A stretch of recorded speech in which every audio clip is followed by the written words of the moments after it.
오늘 하나님께서 우리에게 주시는 말씀 보겠습니다. 출애굽기 32장 1절로 4절 말씀 보겠습니다.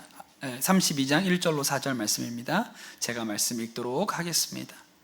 백성이 모세가 산에서 내려옴이 더딤을 보고 모여 백성이 아론에게 이르러 말하되 일어나라. 우리를 위하여 우리를 인도할 신을 만들라. 이 모세 곧 우리를 애굽 땅에서 인도하여 낸 사람은 어찌 되었는지 알지 못함이니라. 아론이 그들에게 이르되 너희는 아내와 자녀의 귀에서 금 귀고리를 빼어 내게로 가져오라. 모든 백성이 그 귀에서 금 고리를 빼어 아론에게로 가져가매 아론이 그들의 손에서 금고리를 받아 부어서 조각칼로 새겨 송아지 형상을 만드니 그들이 말하되 이스라엘아 이는 너희를 애굽 땅에서 인도하여 낸 너희의 신이로다 하는지라. 아멘. 하나님의 말씀입니다. 오늘은 말씀 전하기 전에 영상 하나를 볼게요. 제가 전에 한번 예배 때 틀었던 것 같기도 한데 한번 이 영상 보시고 말씀 이어가도록 하겠습니다. 새벽녘 자신이 사는 동네 한 바퀴를 돌며 재활용 쓰레기 더미를 뒤지는 한 아주머니가 있습니다. 남이 쓰고 버린 물건이지만 개의치 않습니다. 아주머니가 집어드는 건 극히 평범한 물건일 뿐 쓰레기 더미에서 혹시나 횡재를 바라는 것도 아닙니다. 이거 쓸만하네요. 그냥 가져가서 아주 장마진에 써야지. 언젠간 필요해. 그냥 여기에 그냥 뭐 나중에 그냥 꽃 사서 꽃 이렇게 꽂아놓으면 합영하면 좋더라고요. 경기도의 한 주택가. 매일 새벽 재활용 쓰레기 더미를 찾아다니는 아주머니는 이곳 4층짜리 빌라의 주인입니다. 두 아들과 남편이 함께 사는 이 집에서 가족들의 만류에도 버려진 물건들을 주워오는 습관은 벌써 10년이 넘었습니다. 드라이기도 그냥 가져오고요. 또 그냥 청소기, 압력밥솥, 프라이팬, 우산 나가면 그냥 이상하게 점을 그림 띄어요. 그냥 이상하게. 그래 그냥 내 속으로 어머나 얘들이 그냥 나 그냥 가져가라고 그냥 내 눈에 이렇게 띄나 보다 하고 또 들고 오고 그래요. 그냥 이제는 그냥 저한테도 그냥 한계가 온 것 같아요. 그냥 지금 그만 나갔을 때 이제 안 가지고 들어와야지 하는데도 그냥 벌써 손에 보면 들어져 있어요. 그냥. 의외로 집안엔 물건이 없어 보이는데요. 네, 여기는 이불이에요. 그냥 이불이고요. 좀 많네요. 네. 안방 옷장은 손가락이 들어갈 틈도 없이 수십 벌의 옷들로 빼고 버리지 못한 오래된 옷들입니다. 아 이거 우리 아저씨 결혼할 때 입은 것 같아. 결혼하실 때. 예. 아이고 막 침대 밑에도 여기 아유 이렇게 그냥 제가 그냥 보따리 싸놓습니다. 세상에나 이건 또 뭔가요? 침대 밑에 꽁꽁 싸둔 물건들이 방 하나를 채우고도 남습니다. 이거 그냥 다 짝이 없는 거예요. 그냥 혹시나 그냥 빨래하다 짝 나오면 조금 맞춰서 신고. 압력밥솥도 여기 하나 있고요. 주방의 수납장 안은 그야말로 입이 떡 벌어집니다. 그냥 다 강아지 밥 하느라고 그냥 뭐 아주 하나 가득 있어요. 그냥. 키우는 개를 먹이려고 냉장고에 넣어둔 식품들의 양이 기가 막힙니다. 아주머니 집에 놓인 냉장고는 총 넉 대. 밖에서 주워온 것도 있습니다. 유일하게 가족들이 사용하는 냉장고 속사정도 별다르지 않습니다. 이 집에 살고 있는 물건의 양은 상상 이상. 30년 넘게 버리지 못한 옷부터 여기저기서 얻어온 옷을 한데 모으니 안방과 거실로도 부족합니다.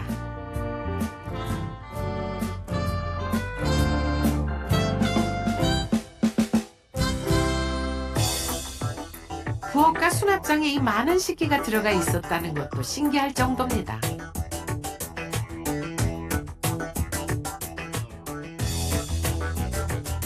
같은 종류의 가전제품과 주방용품이 한두 개가 아닙니다. 당장 쓰지도 않는 물건을 이렇게 많이 모아놓는 이유는 뭘까요? 아깝다는 생각이 들죠. 아까 버리면 이제 아깝다는 생각. 그냥 버리면 내가 그냥 언젠간 얘네들 고장나지, 그냥 뭐 평생 고장 안 나지는 않을 거 아니에요, 그냥.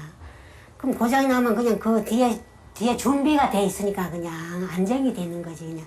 아, 내가 고장이 나다 사지 않아도 된다는 그 안정감. 네, 여기까지 보겠습니다. 처음 보셨나요? 아, 네. 재밌죠? 네. 그 옛날에 이것도 제가 처음 봤던 게 뭐 5, 6년 전 봤던 것 같은데, 근데 그때는 되게 심각하다고 생각했거든요. 근데 요새 유튜브에서 저장 강박이라고 검색해서 나오는 거에 비하면 굉장히 경미한 증상이세요. 저 정도면 되게 정리도 잘 하신 거고 물건도 많지 않은 겁니다. 요새는 뭐 그 찾아보면 뭐 7톤을 치웠다 뭐 이런 얘기들이 있죠. 그러니까 집 안에만 문제가 아니라 동네가 다 살 수 없을 정도로, 그 정도로 이렇게 모아놓고 사시는 분들이 많다고 그렇게 하잖아요. 여러분들도 집에 후라이팬 22개 정도는 가지고 사시잖아요.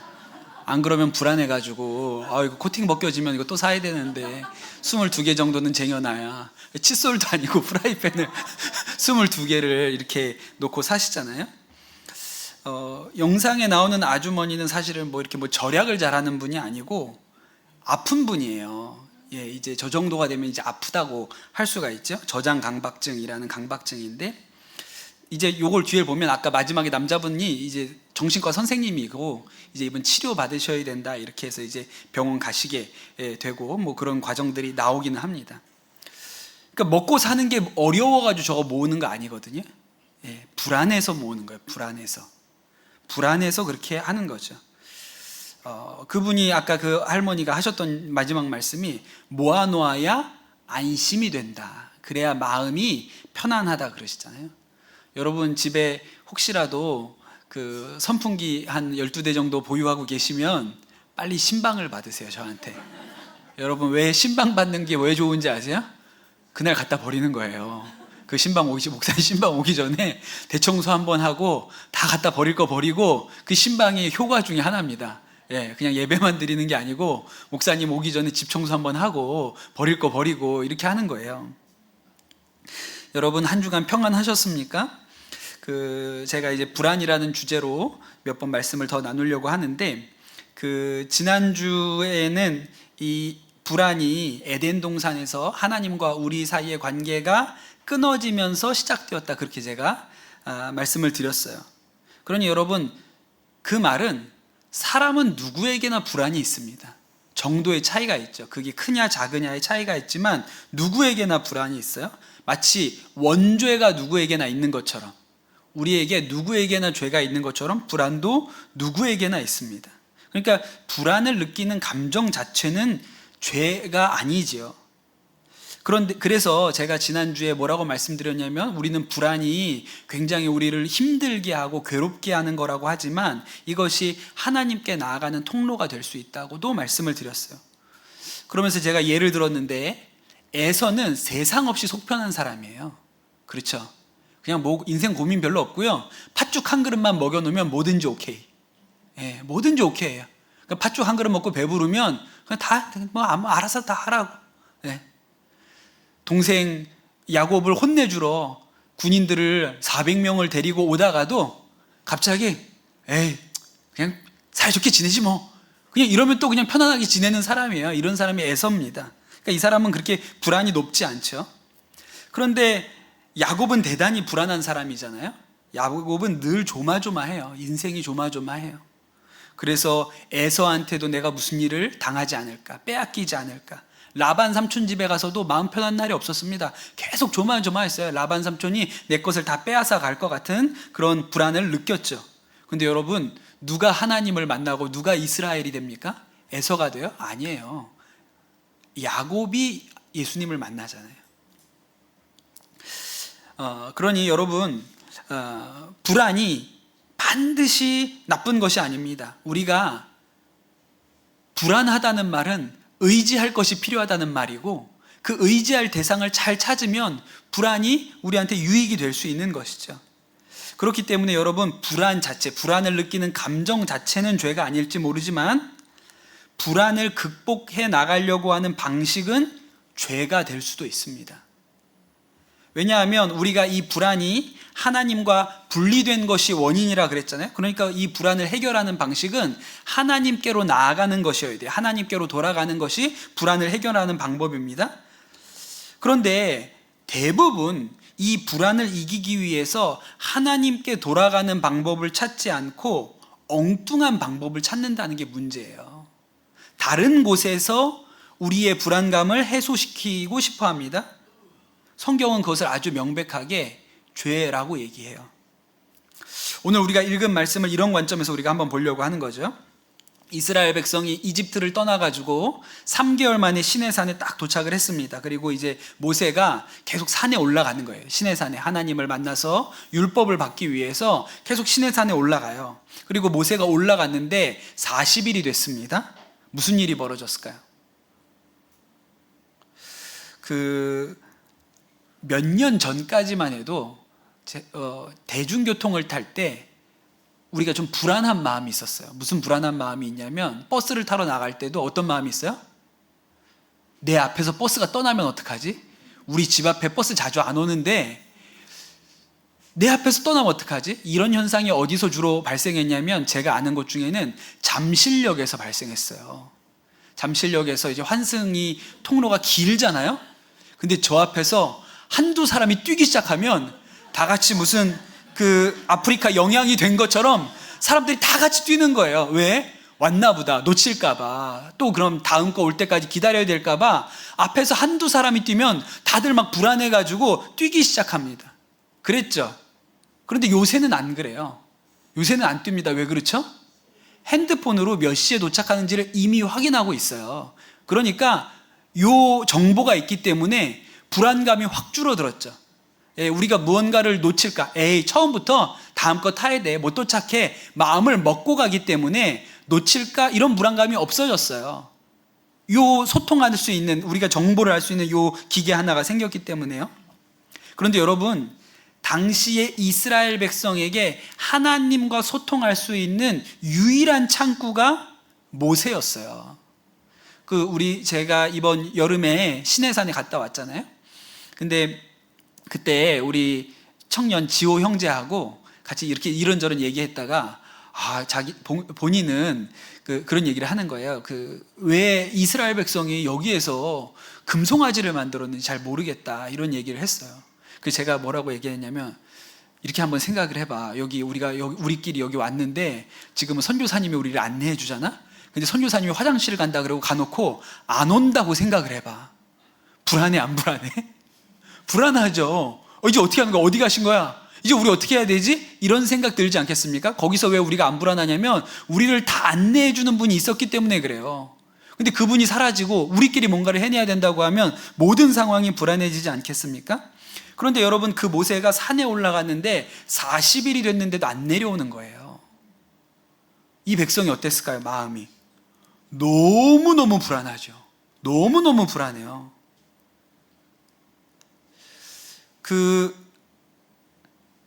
노예였을 때는요, 힘들기는 해요. 인생이 힘들기는 하죠. 그런데 여러분, 불안할 틈이 없습니다. 왜요? 일을 계속 해야 되니까요. 실제로 그렇다고 합니다. 이제 불안감이 높은 분들이 하셔야 되는 것 중에 하나가 신체 활동이라 그래요. 가만히 있으면 불안하기 때문에 그때 이렇게 산책을 한다든지 아주 바쁘게 어떤 운동에 몰입하면 불안감을 낮출 수 있다고 하거든요. 근데 한번 생각해 보세요. 그러니까 시내산까지 걸어갈 땐 괜찮은 거예요. 걷고 있으니까. 그런데 이미 시내산에 도착해서 아무것도 하지 않고 기다려야 하잖아요. 제가 지난주에 여자분들이 더 불안도가 높다 그랬죠. 왜? 전쟁을 나간, 사냥을 나간 남편을 가만히 집에 앉아서 기다리는 게 불안도를 훨씬 높게 하는 거예요. 막상 사냥에 나가거나 전쟁에 나간 사람들은 직접 싸워야 하기 때문에 불안도가 떨어지지만 막연하게 기다려야 되는 사람은 불안도가 높아진다 그랬잖아요. 그러니까 이 백성이 불안한 거예요. 가만히 모세를 기다리고 있으니까요. 그래서 뭘 했을까요? 금부치를 모아다가 금송아지를 만들었습니다. 우상을 만들어낸 거죠. 그러니 여러분, 굉장히 중요한 것을 우리가 알아야 되는데, 뭐가 우상을 만들까요? 우리의 불안감이 우상을 만들어내요. 사회적으로도 마찬가지입니다. 여러분, 불안이 높으면 그 불안이 높은 지역은요, 우상이 많아요. 그 일본을 한번 생각해 보세요. 일본 사람들은 불안도가 우리보다 훨씬 높습니다. 왜냐하면 자연재해가 너무 많잖아요. 하여튼 우리도 뭐 태풍이 오기는 하지만 대체로 일본으로 다 가고, 우리는 뭐 한두 개 오는 정도이죠. 일본이 태풍도 많고 폭우도 많고. 근데 진짜 무서운 거는 태풍 같은 건 미리 대비하잖아요. 온다고 하니까, 며칠 날 올 거라고 하니까 대비를 하지만 대비할 수 없는 게 뭐죠? 지진이에요. 수시로 지진이 일어나니까 너무 두려운 거예요. 제가 일본에 갔을 때 아주 신기하게 본 광경이 하나 있는데, 우리도 그 학교들 앞에는 자동차를 서행하게 하죠. 요새 다 30km로 줄이라 그래서 막 가다가도 학교 앞이면 막 엉금엉금 기어가야 되지 않습니까? 그리고 다 카메라 있어서 속도를 줄여야 되는데, 일본은 어떻게 하는지 아세요? 통학 시간에는 아예 차를 못 다니게 해요. 다 막아버립니다, 길을. 그러니까 학교 앞에 있는 통학로들은 아이들이 등교하고 하교하는 시간에는 아예 막아서 차를 못 다니게 해요. 그러니까 우리 정도의 불안도가 아닌 거예요. 훨씬 불안도가 높기 때문에 원천적으로 차단하려고 하는 거죠. 그래서 우리가 흔히 일본에 대해서 뭐라고 얘기합니까? 일본에는 800만 개의 싱이 있다고 하잖아요. 그게 그 사람들이 불안하다는 증거예요. 일본만 그런 게 아니고요. 제가 섬에서 살아보니까 섬 사람들이 불안해요. 대부분 어때요? 남편이 배 타고 나가고 아내는 집에서 기다리는 거예요. 그러다가 못 돌아온 일들이 비일비재했죠. 남편이 배 타고 나가서 고기 잡으러 나갔다가 못 들어오는 일들이 비일비재했어요. 그래서 바닷가에 가면 뭐가 있어요? 망부석이 있어요. 망부석. 남편 기다리다가 돌이 돼버린 여자들의 이야기가 오지 않습니까? 그러니까 그 여인들이 불안이 깊어요. 그러니까 바다에 가면, 바닷가 마을에 가면 무속신앙이 훨씬 많습니다. 그렇게 되죠. 이스라엘 백성도 그런 거예요. 그러니까 그 불안 때문에 금송아지 우상을 만들어냈던 거죠. 근데 여러분 한번 생각해 봐야 될 것은, 여러분 한번 곰곰이 생각해 보세요. 자신들이 이렇게 금부치를 모아가지고 금송아지를 만들었거든요. 그러면 이 금송아지가 이 백성을 보호해주고 인도해 줄 수 있습니까?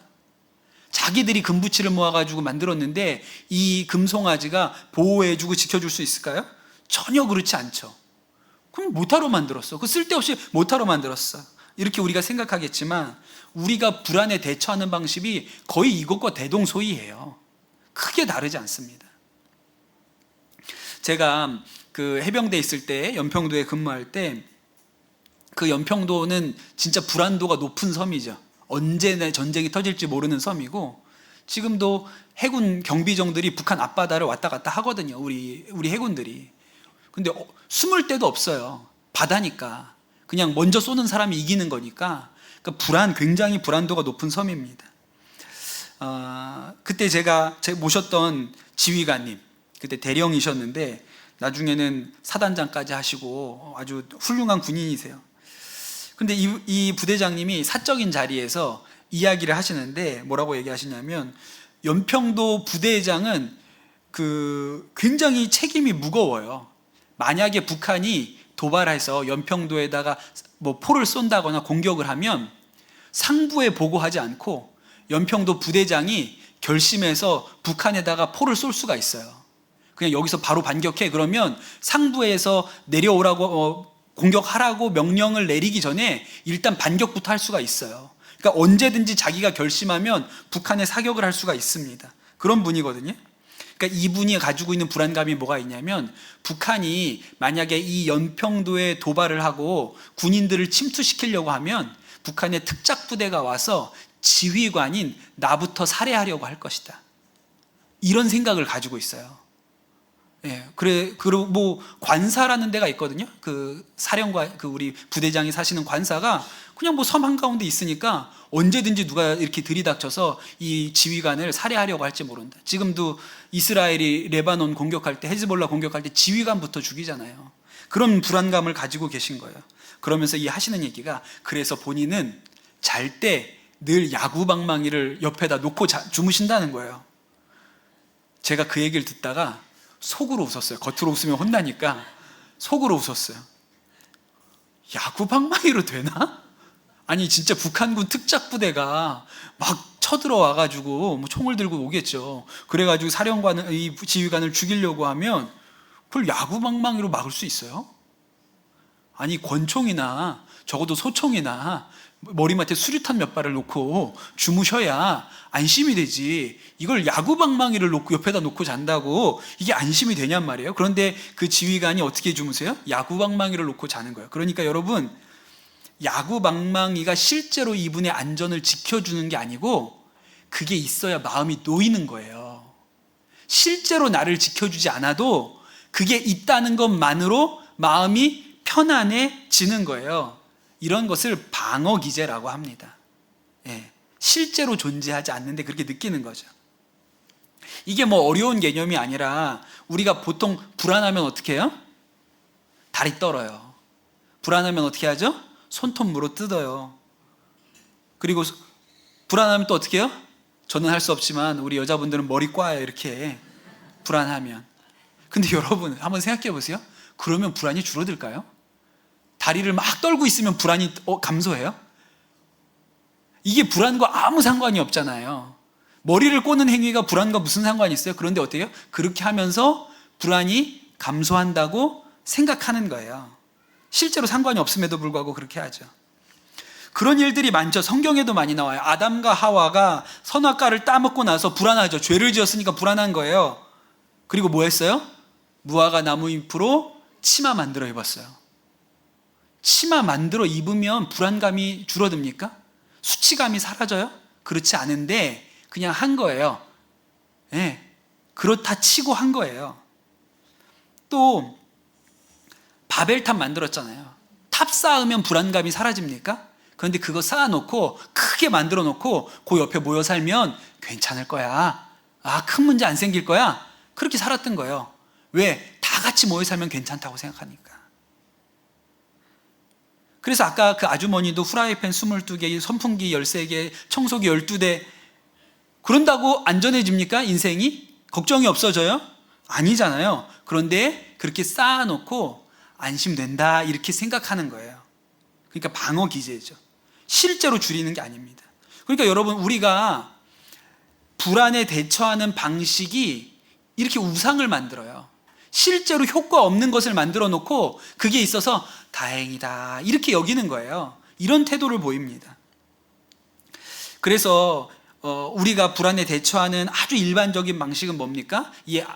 아까 보여드렸던 영상의 할머니처럼 더 많이 가지려고 하는 거예요. 그분은 집에다가 물건을 쌓아놓지만 일반적인 방식은 더 많이 돈을 모아놓으면 불안도가 떨어질 거라고 생각해요. 성경에 예수님이 하신 얘기 중에 어떤 부자가 소출이 많아요. 그거 어떻게 해요? 창고를 지어서 쌓아놔야겠다 이렇게 생각하죠. 왜 그래요? 불안한 거예요. 창고를 많이 져서 쌓아놔야지 이렇게 생각을 한단 말이죠. 그래서 여러분 뭐가 잘 됩니까? 보험이 잘 되는 거죠. 보험은 불안을 먹고 크잖아요. 네, 불안하니까 보험을 드는 거죠. 그런데 보험을 많이 들잖아요. 어디에다가 보험을 많이 들면 또다시 불안감이 커집니다. 무슨 불안감이 커질까요? 이러다 보험회사 망하는 거 아니야? 5천만 건 넘까지 보장해 주나? 이런 불안감이 또 생기는 거예요. 그게 뭐 작은 돈일 때는 상관없지만 큰 돈이 쌓여 있으면 또 불안해지게 되는 거죠. 뭐 주식이나 부동산이 불안정하다 그러면 어디에다 투자해요? 그럼 금이죠. 그럼 금이에요. 그러니까 왜 금송아지 만들었는지 아시겠죠? 일단 송아지를 만들어도 금으로 만들어야 불안감이 상쇄되는 거예요. 금. 근데 여러분, 그래서 여러분 집에다가 돈 생기는 대로 골드바를 좀 사놨어요. 예, 골드바를 좀 몇 개 사놨어요. 그럼 불안감이 떨어질까요? 그럼 이렇게 생각해요. 금고 사야 되나? 금고가 도둑 들면 어떡하지? 이게 더 많아지면 사람을 고용해서 지켜야 되나? 그리고 그런 다음에 또 겁이 나면 어떻게 돼요? 보험을 들어야겠다.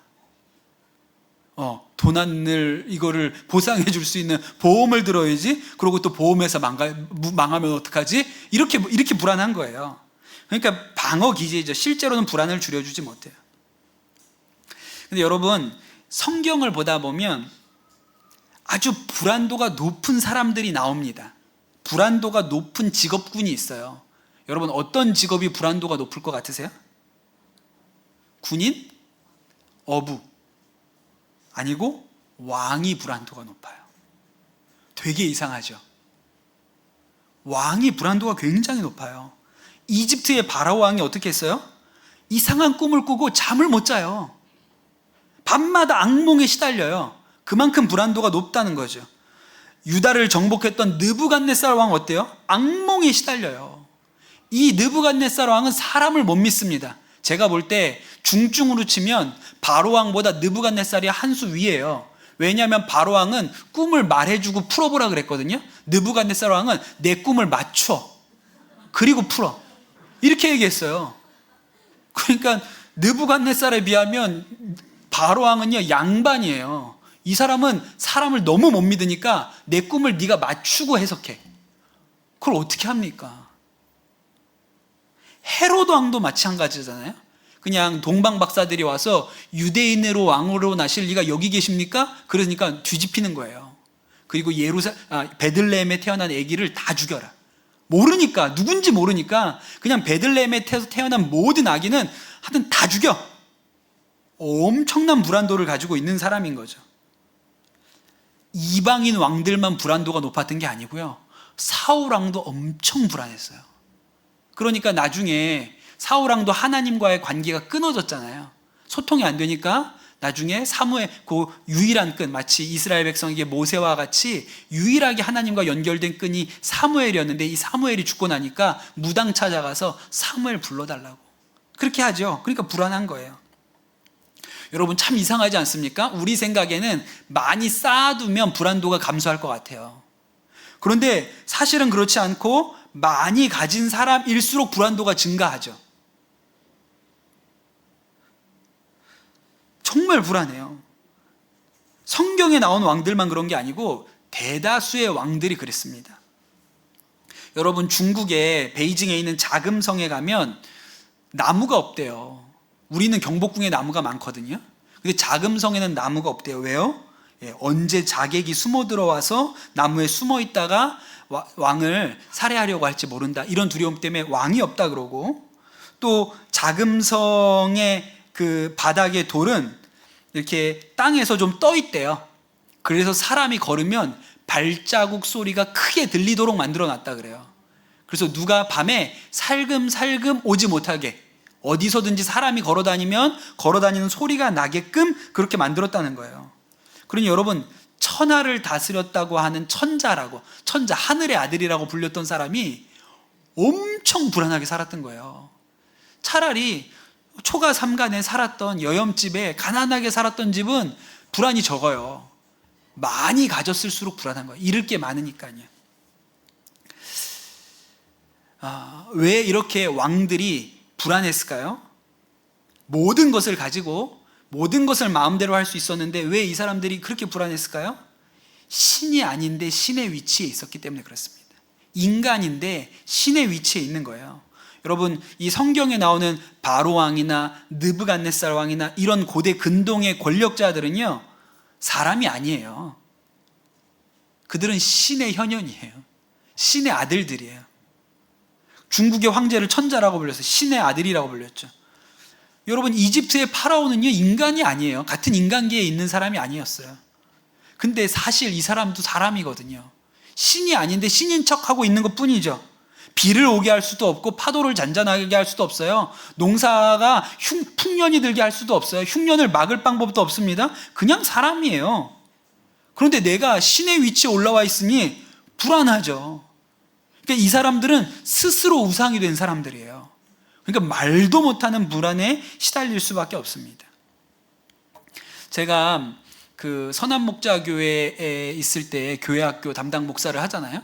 그 여름에 거기도 여름 행사를 하는데, 제가 이렇게 했던 행사 중에 제일 규모가 컸던 행사가 그 학생이 660명이 참여했고 교사가 210명이 해가지고 거의 900명에 가까운 사람이 같이 2박 3일 동안 수련회를 갔어요. 그게 어느 정도인지 잘 모르시죠? 45인승 버스만 20대가 와요. 그거 실어 나르려고. 근데 제가 이 모든 일의 총책임자잖아요. 현장에서 총책임자가 저예요. 그러면 저는 2박 3일 동안 어떨까요? 극도의 긴장 상태로 있는 거예요. 하는 일은 없어요. 하는 일은 없어요. 아무도 저한테 뭘 시키지 않고 부르지도 않고 어떤 때는 방에 있으면 밥도 안 갖다 줘가지고 밥도 못 먹어요. 누가 밥을 가지고 먹으러 오라고 얘기를 해줘야 되는데 다 바쁘니까 연락 안 오면 그냥 시간 봐가지고 쭈뼛거리며 나와가지고 어디 껴서 그냥 밥 한 그릇 먹고 그냥 이렇게 둘러보는 거예요. 하는 일도 없어요. 근데 어떻게 하고 있어요? 바짝 긴장해가지고 눈을 이렇게 여기저기 이렇게 둘러보면서 다니는 거예요. 그런데 어떻습니까? 그 2박 3일 동안에 별의별 일이 다 생겨요. 제 핸드폰은 언제 울려요? 사고 나면 울리는 거예요. 목사님, 학생 몇 명이 벌에 쏘였습니다. 어떡하지? 그러면 전화 오는 거예요. 목사님, 누가 다쳐가지고요. 지금 꼬매야 될 것 같아요. 지금 밖으로 나갔어요. 이런 때 전화 오는 거예요. 어떤 애가요, 여기 수련원 벽을 주먹으로 쳤는데 벽이 깨졌어. 그럼 전화 오는 거예요. 이러면 전화 오는 거예요. 그러니까 노심초사하죠. 노심초사하는 거예요. 그러니까 제 마음에는 사실은 뭐 은혜 받고 이런 건 둘째고, 주여 안전하게 돌아가게만 하옵소서, 이런 마음이죠. 그런데 제가 총책임자로서 그 모든 일을 통제할 수 있을까요? 못해요. 제가 아무리 돌아다니고 아무리 눈에 쌍심지를 켜고 다녀도 그 모든 현장에서 일어나는 일들을 막을 수가 없어요. 아니, 벌을 제가 무슨 수로 막습니까? 애들이 돌아다니다가 벌에 쏘이는 걸 제가 무슨 수로 막아요? 그런데 제가 통제할 수 있는 게 딱 있죠. 제가 뭘 통제할 수 있어요? 전도사님들만 통제할 수 있어요. 그러니까 계속 전도사님들한테만 뭐라고 하는 거예요. 계속 닥달하고 왜야 뭐 하여튼 계속 그러는 거죠. 그러면 뭐가 돼요? 그럼 느부갓네살 되는 거예요. 그러면 바로왕이 되는 거고, 통제할 수 있는 것만 통제하는 거예요. 그러니 나중에는 악역만 하게 되는 거죠. 요새는 이분이 개그맨이라고 알고 있는 우리 자녀들이 많은데 농구 선수였던 서장훈이라는 분이 계십니다. 예. 요새는 하도 뭐 이렇게 막 머리 이상하게 하고 뭐 이런 프로그램 나오니까 요새 애들은 막 화장하고 이상하게 나오니까 개그맨이라고 생각하는데 농구 선수였던 것도 잘 모르죠. 근데 여러분, 한번 텔레비전에서 이 서장훈 씨 집 이렇게 공개하는 거 본 적 있으세요? 그런 거 있었거든요. 서장훈 씨 집을 찾아가가지고 어떻게 사는지를 보여주는 거예요. 이분이 돌싱이라 혼자 사시잖아요. 근데 집이 엄청나게 깨끗합니다. 제작진이 집에 들어오니까 어쩔 줄을 몰라요. 그래서 어떻게 시켰냐면, 제작진이 들어올 때 양말 위에다가 봉지를 다 씌우고 머리에다가 마치 수술실에 들어가는 것처럼 이렇게 위생 모자와 장갑을 씌우고 들어오라 그랬어요. 그런데 그 제작진들이 들어와가지고 촬영하는 내내 서장훈 씨는 안절부절 못하는 거예요. 막 어떻게 해야 될지 몰라요. 그러면서 하는 얘기가 부모님도 오지 않는데, 이 집에는 아무도 오지 않는다는 거예요. 본인이 보통 일 끝나고 와서 집에서 샤워할 때 1시간 정도 한다 그러고, 집에 있는 모든 물건은 다 정해진 위치에 있어야 한다고 합니다. 그러니까 전형적인 결벽증이죠. 그러니까 아까 할머니는 저장하는데 강박증이 있었다는 비하면 이분은 이제 정리하는 강박이 있으신 거예요. 근데 왜 이렇게 되었나 그가 얘기하는데, 선수 시절에 그 경기를 하면 이겨야 된다는 생각이 너무 강했다는 거예요. 이겨야 된다. 그런데 뭐 맨날 이길 수는 없잖아요. 지는 날이 있죠. 근데 지고 나서 돌아와서 집에 와 보면 뭐가 위치에 안 있는 거예요. 분명 저기에 이렇게 나란히 있어야 되는데 지고 난 날 와가지고 집에 딱 들어와서 보면 그게 위치가 옮겨져 있거나 바뀐 거예요. 손대지 말라, 이제. 제발 내 발행에다 손대지 말라. 이게 일종의 징크스가 된 거죠. 그래서 어떤 때는 경기에 지고 오면 집에서 그날 입었던 유니폼은 버렸다 그랬어요. 그거 또 입고 뛰면 질까봐 그랬다 그랬어요. 그게 불안한 거예요. 그렇게 스포츠맨이 농구 경기를 하는데 이길 수만 없잖아요. 아무리 노력해도 이길 수만은 없죠.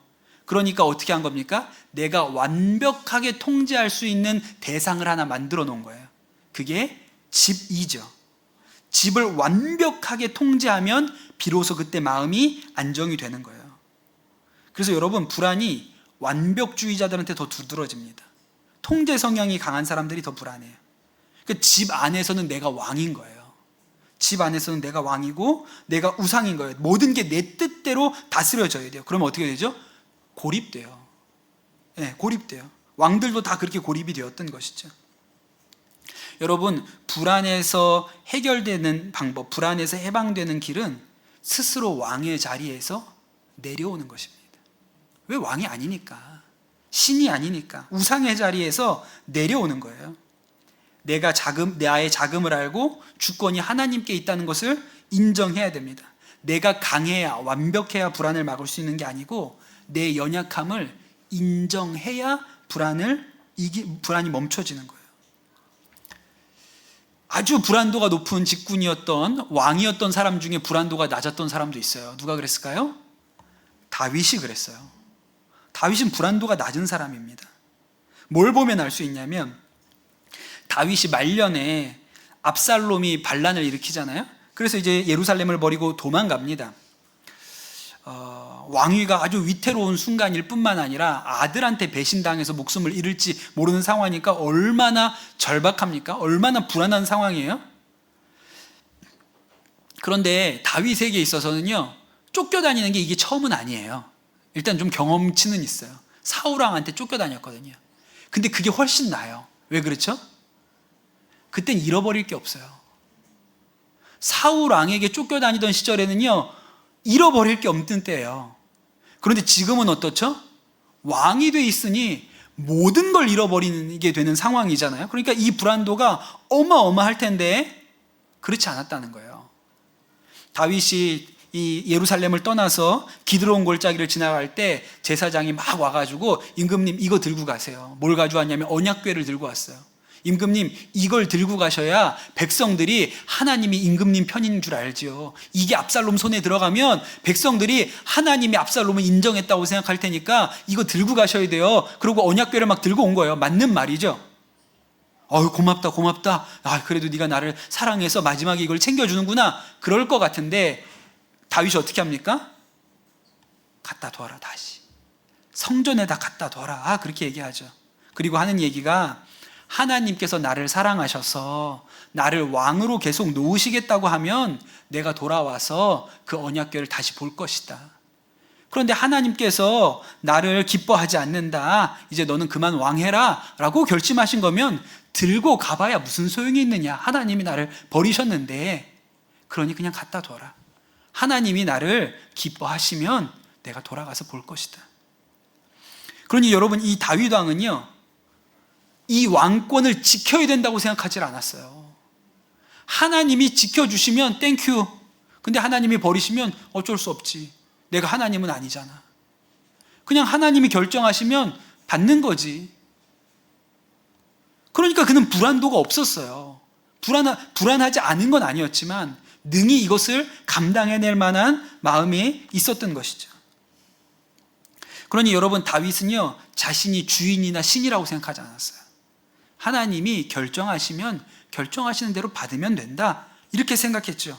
그러니까 그가 불안도가 낮게 유지될 수 있었어요. 이제 조금 있으면 수학능력 시험을 보잖아요. 이제 우리 자녀들이 수능 시험을 보러 갑니다. 엄청 불안하죠. 여러분도 봐서 아시잖아요. 그때 시험장에 가는 때 얼마나 마음이 불안합니까? 그래서 그 전에 주일에 저한테 이제 안수기도도 받고, 또 이제 부모님들도 교회 나와서 기도도 하고, 또 아침에 여호수아서 말씀 주면서 강하고 담대하라. 그거 보면 불안이 없어집니까? 그거 보면 막 떨리던 마음이 갑자기 담대해, 이제 떨리지 않아, 이렇게 됩니까? 안 그렇잖아요. 근데 여러분, 이 아이들이 이렇게 얘기하죠. 하나님, 오늘 시험 잘 보게 해주세요. 오늘 좋은 성적 나오게 해주세요. 하나님, 저와 함께 하셔서 오늘 좋은 성적이 나올 줄로 믿습니다. 이러면 불안해요. 이러면 불안한 거예요. 불안이 없어지지 않습니다. 더 불안합니다. 왜냐하면 이미 잘 봐야 된다고 정해놨어요. 내 인생이 수능 성적에 달려있다고 이미 내가 정해놨어요. 근데 성적은 내 마음대로 안 되거든요. 그러니까 불안하죠. 하나님이 솔직히 어떻게 역사할지 몰라. 솔직히 생각해보면 잘한 것도 없어. 기도는 했는데 솔직히 이번 여름에 수련회도 안 갔다 왔고 뭘 이렇게 잘 해줄 것 같질 않아, 느낌에. 그러니까 기도를 해도 이게 무슨 마음의 평강이 있어요? 그런 거 없는 거예요. 불안하죠. 근데 여러분, 누가 불안이 없습니까? 네. 실업계는 불안이 없어요. 수능 성적으로 내 인생이 결정되는 게 아니거든요. 이미 나는 뭐 취업이나 뭐 마스터고를 나와가지고 어차피 대학 안 가고 뭐 이렇게 취업 자리가 정해져 있거나 이러면 불안도가 없어요. 여러분, 시험 봐가지고 대학을 가야 되는데 수능 시험 앞두고 불안도가 없는 사람이 어떻게 생각해야 됩니까? 나는 시험 못 봐도 괜찮아. 하나님 자식이니까 시험 못 봐도 내 인생 안 망해. 이렇게 생각해야 불안이 없죠. 시험 못 봐도 내 인생 멀쩡해. 이까짓 거 별거 아니야. 이렇게 생각해야지 불안이 없는 거지. 하나님 시험 잘 보게 해주세요? 잘 볼 줄로 믿습니다. 믿긴 뭘 믿어요. 마음구석에는 안 보고 잘 못 볼 것 같은데. 제가 목회를 해보니까 목사도 똑같거든요. 목사들도요, 목회 잘해야 된다는 불안감이 있어요. 잘못하면 성도들 떠난다, 이런 불안감이 있어요. 제가 선한목자교회에서 부목사를 오래 했잖아요. 그래서 목사들 안에 굉장히 높은 불안감이 있다는 것을 알아요. 그때는 몰랐는데 지금 보니까 그래요. 어떤 불안감이 있을까요? 실수하지 말아야 된다는 불안감이 있어요. 거기 실수하는 거 되게 싫어하는 분이 한 분 계셔가지고, 실수하지 말아야 된다. 네. 앞에 강단에 올라가서 실수하지 말아야 된다는 불안감이 있어요. 광고할 때 들들 떨면서 하는 거 못 보셨어요? 거기 부목사들 나와가지고 주일 예배 때 광고할 때 다들 이렇게 긴장해가지고 뻣뻣하게 하잖아요. 실수하지 말아야 되니까. 설교 잘해야지. 설교 잘해야지. 그런 불안이 지배합니다. 그래서 그 선한목자교에서 뭘 해요? 설교 크리틱이라는 걸 해요. 설교하기 전에 한번 매를 맞아요. 한번 이렇게 앞에다가, 목사님들 앞에다 펼쳐놓고 설교를 미리 하는 거예요. 그래서 다 점검을 받는 거예요. 어떤 분들에게는 이 과정이 너무 고통스럽고 힘들어요. 물론 개인적인 발전은 있거든요. 그렇게 해서 내가 뭐가 문제인지를 발견해 나가는 과정이 있지만 굉장히 고통스러워요. 제가 이제 담임 목사가 되니까 어떤 생각이 드냐면 이런 생각이 들어요. 설교가 너무 많잖아요. 어떻게 매번 잘해? 못할 수도 있지. 이렇게 생각하면 속 편해요. 뭐 맨날 홈런 치는 사람이 어딨어. 병살타도 치는 거지. 다음에 잘하면 되지. 그러면서 오늘 못하고 들어가면 오늘 죽 썼다 이렇게 생각하고 들어가잖아요. 그럼 이렇게 생각하면 돼요. 다음에 잘하면 되지. 근데 그 선한목자교회 전도사님들은 1년에 몇 번 설교를 안 해요. 새벽에 서너 번 합니다. 1년에 서너 번밖에 안 해요. 그러니까 솔직히 다음 기회가 없는 거예요. 아니, 이번에 잘못했으면 다음 주에 잘해야 되는데 다음 주는 이게 없어요. 몇 달 후에 한 번 하는 거예요. 그러니까 설교 준비하다가 막 너무 스트레스를 받는 경우도 많고 사고도 나요. 제가 기억나는 것은 우리 전도사님 중에 한 분이 그렇게 새벽에 설교하러 강단에 올라갔다가 설교 못하고 쓰러진 적도 있어요. 강단에서 너무 긴장해가지고. 그렇게 쓰러지잖아요? 일어나지도 못해요. 창피해가지고. 계속 누워 있어야 돼. 분명히 정신은 말똥말똥한데 그냥 누워 있어야지 어떻게 해. 다시 일어나서 할 수도 없고. 그렇지 않습니까? 그런데 왜 그렇게 우리가 불안할까요? 왜 그렇게 불안하죠? 내가 설교 잘해야 돼. 그래야 인정받고 그래야 좋은 교회 갈 수 있어. 좋은 목회할 수 있어. 그렇게 생각하잖아요? 그럼 내가 주인인 거예요. 내가 우상인 거예요. 여러분, 설교가 내가 잘하고 싶다고 잘 됩니까? 성령이 도우셔야 되지. 그럼 어떻게 하면 불안이 없을까요? 자기 전에 성경책 이렇게 끌어안고 자면 다음날 설교 잘하게 됩니까? 아니면 한번 빨간 넥타이 메고 올라갔는데 그날 너무 반응이 좋았어. 그러면 중요한 설교 있는 날마다 빨간 넥타이 메고 나가는 거예요. 그러면 여러분, 그러면 설교가 잘 될까요? 그렇게 하는 게 아니죠. 주님께로 가는 거예요. 불안은 하나님과의 관계가 끊어져서 오는 거니까 우리가 불안을 상쇄하려면 주님께로 가야 되죠. 어떻게 해야 돼요, 그러면? 내가 설교를 못해도 하나님은 날 사랑하신다. 내가 설교를 못해서 우리 담임 목사님이 나한테 뭐라고 하고 우리 성도들이 표정이 좋지 않아도 그래도 하나님은 나를 사랑하신다. 하나님은 연약한 나를 사랑하신다. 그냥 주님이 주신 마음을 원고에다 잘 정리했으니까 편안하게 읽고 내려오자. 그냥 잘 읽고 내려오기만 하자. 이래야 불안이 줄어들죠. 근데 올라가서도 잘해야 되는데 계속 불안한 거예요. 마음을 이렇게 먹어야 돼요. 하나님, 마음대로 쓰세요. 제가 주의 종이니 제가 설교를 하다가 바보 멍청이가 되어도 저는 괜찮습니다. 제가 설교를 하다가 성도들이 화가 나가지고 돌을 전도도 괜찮습니다. 저는 그냥 주님이 주신 말씀만 잘 전하고 내려오게 해주세요.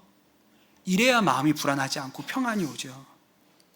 아, 주님, 저는 설교 못해도 괜찮습니다. 설교 못하면 뭐 제가 손해인가요? 주님만 손해지요. 어차피 뭐 내 양인가요? 주님 양이죠. 이래야 마음이 편안한 거죠. 사랑하는 성도 여러분, 불안하면 어떻게 돼요? 우상을 만들어요. 불안은 죄가 아니지만 우상을 따라가는 건 죄입니다. 불안을 느끼는 감정 자체는 죄가 아니에요. 그냥 원죄처럼 누구에게나 있는 거니까. 그런데 여러분, 그 불안 때문에 우상을 따라가는 것은 죄가 됩니다. 근데 여러분, 제일 큰 우상이 뭐예요? 내가 하나님 자리에 앉아 있는 거예요. 내가 어찌하지도 못하면서, 내가 내 인생의 한 터럭도 검게, 내 털 하나도 검거나 희게 할 수 없으면서 마치 내가 하나님인 것처럼 잘 돼야 돼. 내가 1등해야, 내가 좋은 대학 나와야 내가 성공하고 잘 살 수 있어. 하나님이 언제 그렇게 얘기했는데요? 근데 내가 머리 꼭대기에 앉아가지고 주인의 자리, 왕의 자리에 앉아가지고 그러는 거예요. 우리가 자녀들 볼 때에도 내 기준으로 만들어 놓은 완성체의 모습이 있잖아요. 그게 안 되면 막 불안한 거예요. 그게 안 되면 다른 집 애들은 다 이 정도 하는 것 같은데 내 아이는 이게 안 되는 것 같아. 그러면 우리는 마음이 불안하죠. 근데 그럼 내가 왕이야. 어차피 나는 머리카락 하나도 희게 할 수도 없고 검게 할 수도 없고 내 아들을 어떻게, 내 딸을 어떻게 할 수도 없으면서 그럼 내가 꼭대기에 앉아 있죠. 그럼 그냥 담대하게 하세요. 뭐 제 아들인가요? 주님 아들이지요. 아니 뭐 난 모르겠어요. 주님 아들이니까 주님이 알아서 하셔야죠. 여러분, 천지를 창조하시고 주관하신 하나님이 그 자리에 앉아 계셔야 됩니다. 예, 우리가 우상 붙들고 있으면 안 돼요. 내가 그 우상의 자리에 앉아 있으니까 불안하죠. 여러분, 우리 하나님이 여러분 인생의 왕이신 것, 그분이 통치하시는 것, 다스리시는 것을 여러분 인정하시기를 축복합니다. 우상은 버리고 우상의 자리에 내가 올라가 있다면 내려와서 주님을 그 자리에 앉히시기를 축복합니다. 그러면 마음의 평강이 있습니다. 우리 같이 찬양하고 기도하도록 하겠습니다.